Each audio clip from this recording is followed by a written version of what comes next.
Bismillahirrahmanirrahim. Assalamualaikum warahmatullahi wabarakatuh. Bismillah, alhamdulillah, amma ba'dah. Asyhadu an la ilaha illallah wahdahu la syarikalah. Wa asyhadu anna Muhammadan abduhu wa rasuluh la nabiyya ba'dah.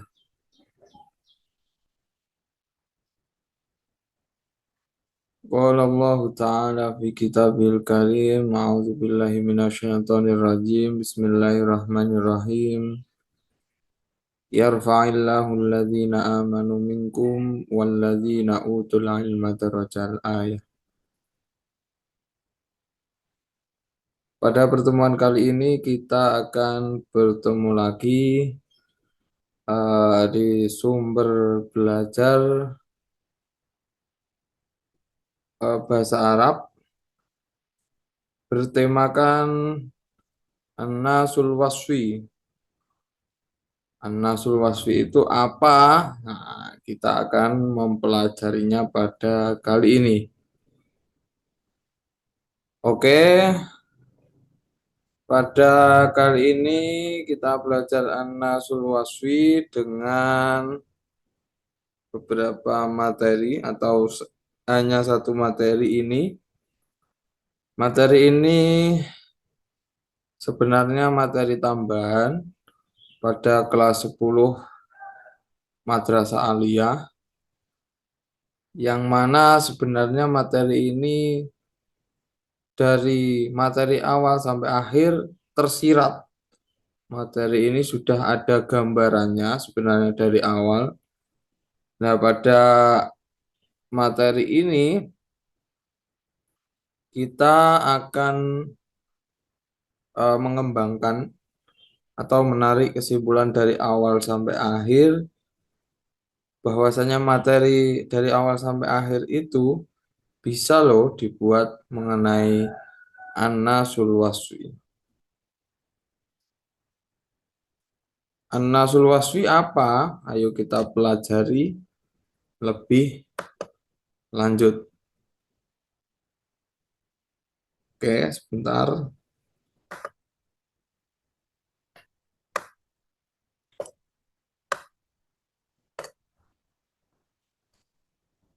An-Nasul Wasfi, kalau dalam bahasa Indonesia, yaitu memiliki arti teks deskriptif atau deskripsi. Pengertian teks deskripsi dan ciri-ciri serta struktur penulisannya kita bahas terlebih dahulu. Pengertian teks deskriptif menurut Kamus Besar Bahasa Indonesia, yaitu deskripsi adalah pemaparan atau penggambaran dengan kata-kata secara jelas dan terperinci. Sebuah deskripsi berbentuk uraian dikutip dari situs Kemendikbud. Teks deskripsi adalah teks yang berisi gambaran sifat-sifat benda yang dideskripsikan. Dengan kalimat deskripsi, pembaca seolah-olah mendengar, seolah-olah melihat, mendengar, dan merasa sendiri tentang hal yang disampaikan dalam suatu teks. Tulisan deskripsi berisi mengenai penggambaran terhadap suatu berdasarkan apa yang dilihat, dirasakan, dan diraba. Langkah awal dalam menulis deskripsi adalah penulis harus melakukan identifikasi terlebih dahulu pada benda atau peristiwa yang akan diangkat dalam tulisan tersebut.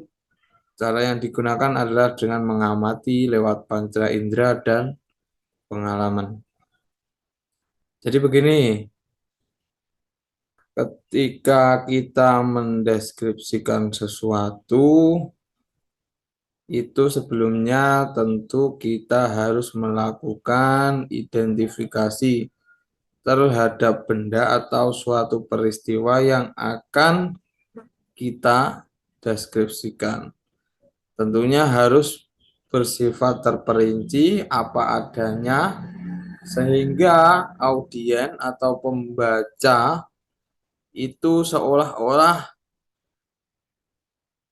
tergambar apa benda itu dan tergambar bagaimana suatu peristiwa yang terjadi pada saat itu yang telah dideskripsikan. Kemudian ciri teks deskriptif, sebuah teks deskriptif bertujuan untuk menggambarkan sesuatu sehingga pembaca dapat merasakan langsung objek yang ditulis. Berikut adalah ciri-ciri dari sebuah teks deskriptif. Menggambarkan atau melukiskan sesuatu, penggambaran tersebut dilakukan sejelas-jelasnya. Nah, ini harus dipahami atau digarisbawahi. Sejelas-jelasnya dengan melihat kesan indera, membuat pembaca atau pendengar merasakan sendiri atau mengalami sendiri eh, untuk menggambarkan kondisi seperti contohnya ini, dua piring hitam, seorang siswa pintar, dan lain sebagainya.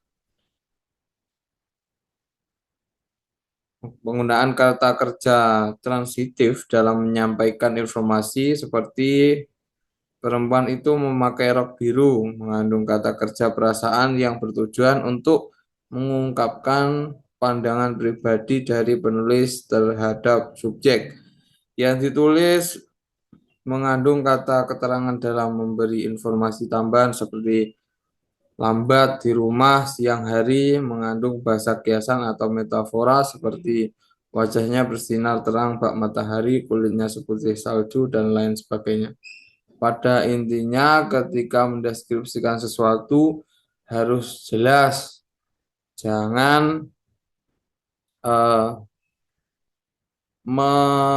ketika bersifat metafora atau mengandung makna kiasan itu juga harus yang masuk akal, bukan mengada-ngada atau menambahi. Jadi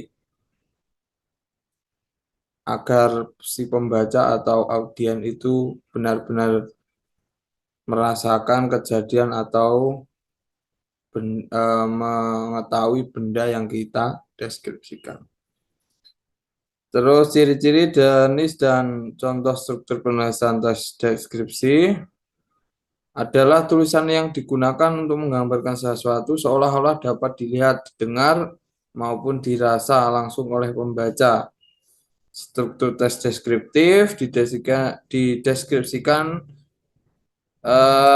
sebagai ada bagian-bagian benda yang dideskripsikan. Struktur teks deskriptif ada juga yang terdiri dari 3 bagian, yaitu identifikasi, berisi nama objek dideskripsikan, lokasi sejarah lainnya, mana nama, pernyataan umum tentang objek deskripsi bagian, berisi perincian bagian objek, tetapi diperinci berdasarkan tanggapan subjektif penulis. Perincian dapat berisi apa yang dilihat, apa yang didengar, atau apa yang dirasakan. Kemudian simpulan berisi ringkasan umum atau kesan umum terhadap hal yang dideskripsikan.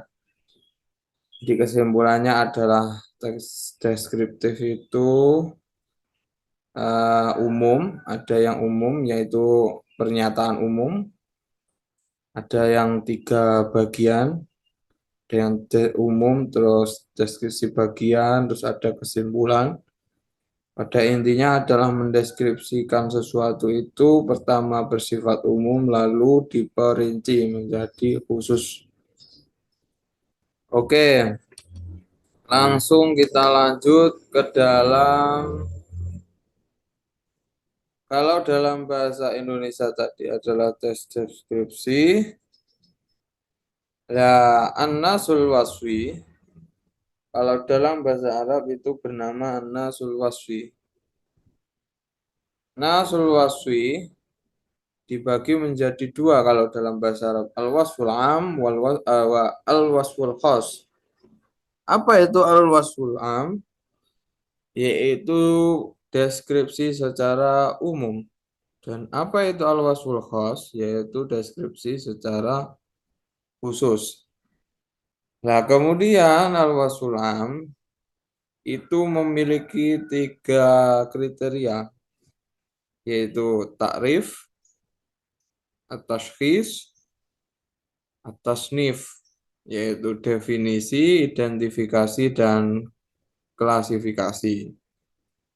Sedangkan deskripsi khusus al-wasful khas itu memiliki spesifikasi, yaitu al-wasful khas min tasnif, deskripsi umum dari klasifikasi.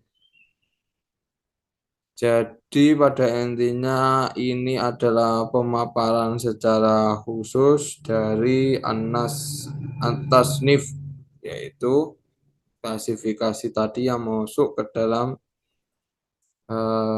kriteria dari al-wasful.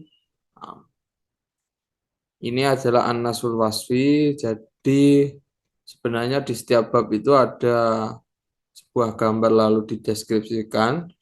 Itu sebenarnya sudah masuk ke dalam an-nasul wasfi. Tetapi di setiap bab itu sebenarnya tersirat ada an-nasul wasfinya. Tetapi kan dalam setiap bab itu penekannya berbeda-beda. Ada di setiap bab itu mungkin seperti di bab 2 semester 2 kelas 10 Madrasah Aliyah itu ada al-hiwayah, nanti penekannya lebih kepada hobi dan istifham, itu mengenai kata tanya.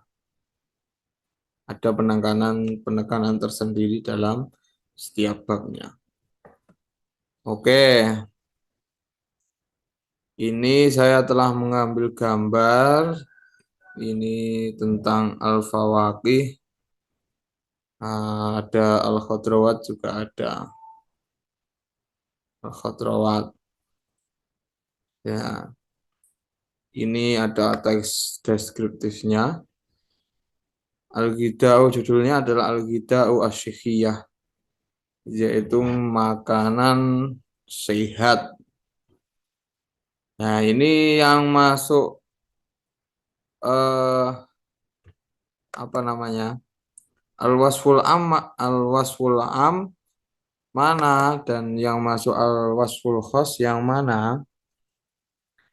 Al-wasful am dalam dalam ini pemaparan mengenai al-ghida'u sikhiyah huwa ghida'u alladhi yastamilu ala iddati anasira wa hiya hidrokarbon, protein, vitamin, wa milhu ma'dani, wa madatut tuhniyati.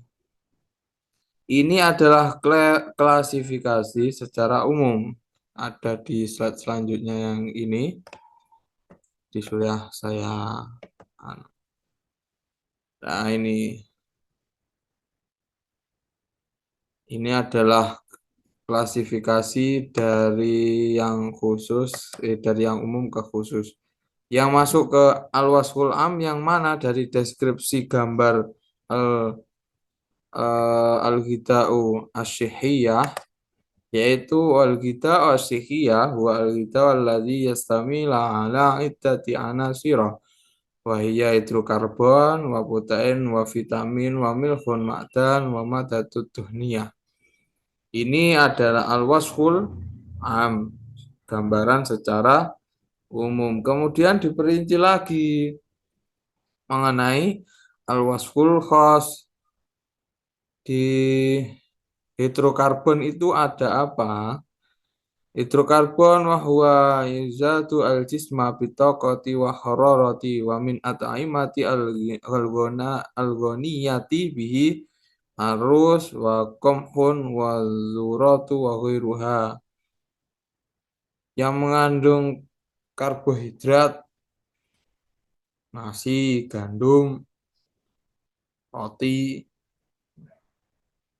Ini adalah al-wasful khas, yaitu pemaparan dari pengkhususan atau lebih terperinci dari al-wasful am.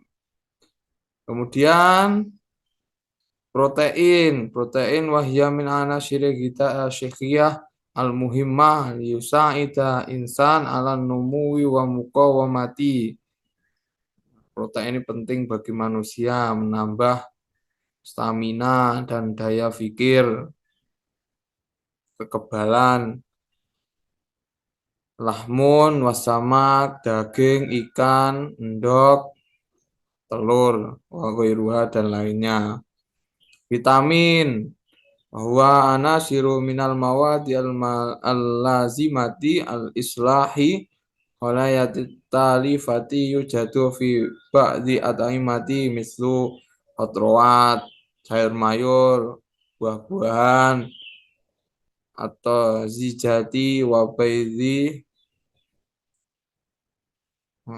pokok yang mengandung protein, vitamin al-khotrawat wal fawakih. Al-milhul ma'dan wa huwa daruriyu linumuwati al-jismi wa dawamis sihiyati wa yujadu mislu fi lahmin, daging. Terus apa nah iki? Ghonami wasamaki ya juga mengandung milhul ma'dan. Al-maddatu duhniyatu wa hiya mislu hidrokarbon turawitul jisma bil harakati wa taqati wa nujatu mislu fi ba'di at'imati allati tamin ala wasamni wa zaitun wa ghairuha, minyak zaitun. Nah, ini tadi adalah pemaparan dari Al-Wasful Am bertemakan Al-Ghida'u Asyihiyat. Al-Ghida'u Asyihiyat yaitu makanan menyehatkan. Jadi tes deskriptif itu intinya adalah menggambarkan apa yang ada di dalam gambar. Boleh mengembangkan asal tetap dalam konteks gambar atau benda atau suatu peristiwa. Tentunya harus dengan jelas-jelas. Mungkin Bapak Ibu guru bisa menerapkannya kepada murid dengan media gambar seperti yang saya beri nama ini, saya print ini, yaitu yang pertama murid maju ke depan satu persatu, kemudian membawa benda, gambar, ataupun apa saja yang mungkin bisa dibawa, kemudian disuruh mendeskripsikan gambar tersebut. Seperti saya membawa gambar al-usrah. Al-usrah maju, kemudian salam pertama, kemudian menyampaikan nama, dan seterusnya. Seperti saya beri contoh, yaitu ini ada gambar usrati. Bismillahirrahmanirrahim. Assalamualaikum warahmatullahi wabarakatuh. Ismi Muhammad Al-Fazan, hadza suratul usrati. Sa'asrah, hadza surah. Hadza usrati tatakawanu min ana, abi wa ummi wa ukhti sogir wa ahi sogir. Abi ya'malu fil mustasfa li anna huwa tabibun wa ummi ya'malu fil madrasah li anni hiya mudarrisatun au ustadzatun wa ukhti sogir al-an yata'allam fi madrasah al-mutawassithah hukumiyah islamiyah di Madinatin Blitar wa ahi sogir ya'malu yadrusu al-an fi madrasah al-ibtidaiyah Rawdatabin Biqadiyati Banjarjo wa ana al-an ata'allam fi qismit ulumit tarbiyah wa ta'lim bil jami'ah Maulana Malik Ibrahim Al-Islamiyah Al-Hukumiyah di Madinati Malang. Syukron. Wassalamualaikum warahmatullahi wabarakatuh. Jadi kurang lebih seperti itu gambarannya untuk mendeskripsikan teks atau gambar atau benda atau suatu peristiwa. Nah, mungkin saya cukupkan untuk pertemuan kali ini mengenai an-nasul wasfi, yaitu tes deskriptif. Kesimpulannya dari materi awal hingga akhir mungkin sudah mampu para siswa untuk membuat an-nasul wasfi, mempraktekannya untuk bekal di jenjang lebih tinggi, untuk jenjang berikutnya tentunya dengan tantangan dan hal-hal baru yang akan terus terjadi. Oke, saya cukupkan pertemuan kali ini dengan bacaan alhamdulillah, alhamdulillahirabbil alamin. Ila liqa fi waqtil akhir. Wal afu minkum. Wassalamualaikum warahmatullahi wabarakatuh.